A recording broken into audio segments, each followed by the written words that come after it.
28 साल का एक जवान जो देश की सेवा में अपनी जान दे गया। 23 मार्च को सगाई हुई, 2 नवंबर को शादी होने वाली थी, लेकिन 2 अप्रैल 2025 को गुजरात के जामनगर में एक जगुआर फाइटर जेट क्रैश ने सब खत्म कर दिया। सवाल यह है, क्या यह हादसा होना ही था या सिस्टम की लापरवाही ने एक हीरो को हमसे छीन लिया?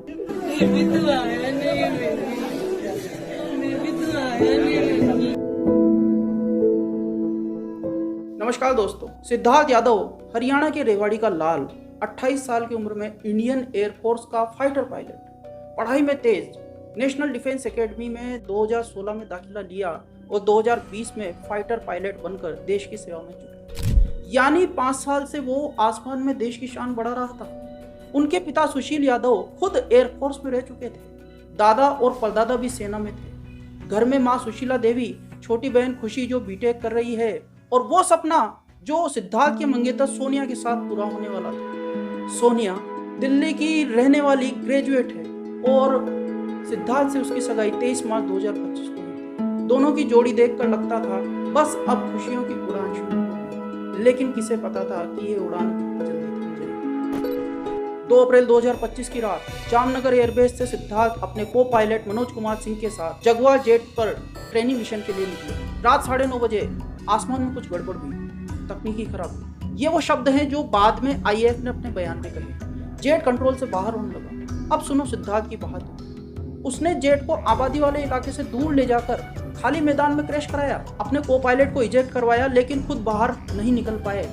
नतीजा, सिद्धार्थ शहीद हो गए और मनोज को टूटी टांग के साथ अस्पताल में भर्ती करवाया। तकनीकी वजह अभी कोर्ट ऑफ इंक्वायरी चल रही है, लेकिन शुरुआती रिपोर्ट्स कहती है कि जेट में मैकेनिकल फेलियर हुआ। सवाल यह है, 40 साल पुराना जेट आज भी क्यों उड़ा रहे हैं हम? अब बात करते हैं उस जगुआर जेट की। यह फाइटर जेट बनाया था ब्रिटेन की ब्रिटिश एयरक्राफ्ट कॉरपोरेशन और फ्रांस की डसोल्ट एविएशन की जॉइंट वेंचर कंपनी सेपकेट। भारत ने इसे 1979 में खरीदना शुरू किया था। एक जेट की कीमत उस वक्त करीब 20 से 25 मिलियन डॉलर थी, यानी आज के हिसाब से लगभग 200 से 250 करोड़। भारत ने कुल 160 जगुआर खरीदे, जो उस वक्त हमारी एयरफोर्स की लीड थे। लेकिन 1979 से 2025 तक 40 साल पुरानी टेक्नोलॉजी, दुनिया ने इसे रिटायर भी कर दिया। क्या बात कर रहे हैं? पर हम अभी भी अपने जवानों को इन उड़ते ताबूतों में भेज रहे हैं। सरकार को शर्मिंदगी नहीं होती क्या? ये बिक गई है गवर्नमेंट, अब गवर्नमेंट में कुछ नहीं है। सिद्धार्थ जैसे हमारे हीरोज को बचाने के लिए क्या कर रही है सरकार? कुछ तो बोलो भाई। जब सिद्धार्थ का पार्थिव शरीर रेवाड़ी पहुंचा, पूरा गांव उमड़ पड़ा। सोनिया, जो अपनी सगाई की अंगूठी को देखकर रो रही थी, कह रही थी, बेबी तू आया क्यों नहीं? बेबी तू आया नहीं। माँ सुशीला देवी बेहोश हो गई। पिता सुशील ने कहा, मेरा बेटा देश के लिए मरा, मुझे गर्व है, पर दुख यह है कि मेरा इकलौता ही बेटा था। यह सीन देखकर कौन नहीं रोएगा? लेकिन सवाल यह है, क्या सिद्धार्थ की शहादत सिर्फ इमोशंस के लिए थी या हमें कुछ बदलने की जरूरत है? अब सरकार पर आते हैं। तेजस प्रोजेक्ट को कितने साल हो गए, अभी तक भी हम तेजस का इंजन तक भी नहीं बना पाए।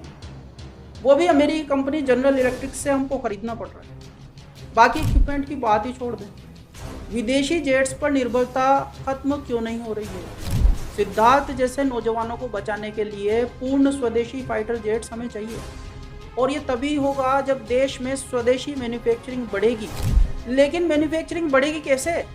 जब तक देश में ऐसे कानून नहीं बनते जिससे आम लोगों को उद्योग लगाने पर जो अड़चनें आती है वो दूर हो सके और ज़मीनों के दाम कम हो सके। इस तरह के कानून जब तक नहीं बनेंगे तब तक कुछ नहीं होने वाला। नेताओं को बस अपनी कुर्सी की चिंता है, जवानों की नहीं। सही तो रोज मरेंगे आर्मी में। कोई ऐसा देश है जहाँ आर्मी का आदमी ना मरता हो? 40 साल पुराने जेट्स में हम जनता अपने कलेजों के टुकड़ों को भेज रहे हैं और ये नेता कहते हैं शहीदों को नमन। दोस्तों, अब हमारी बारी है। सिद्धार्थ ने अपनी जान दे दी, लेकिन हम क्या कर रहे हैं? हमें आवाज़ उठानी होगी। सरकार से कहना होगा कि स्वदेशी जेट्स बनाओ, मैन्युफैक्चरिंग बढ़ाने वाले कानूनों को लागू करो देश में, ताकि हमारे भाई बेटों को इन पुराने जेट्स में न मरना पड़े। सिद्धार्थ की शहादत को बेकार मत जाने दो। कमेंट में बताओ कि क्या आप स्वदेशी फाइटर जेट्स चाहते हैं, और इस वीडियो को ज़्यादा से ज़्यादा शेयर करो और देश के हर कोने तक इसको पहुंचाओ। सिद्धार्थ यादव, तुम हमेशा हमारे हीरो रहोगे। तुम्हारी शहादत को हम बेकार नहीं जाने देंगे। जय हिंद।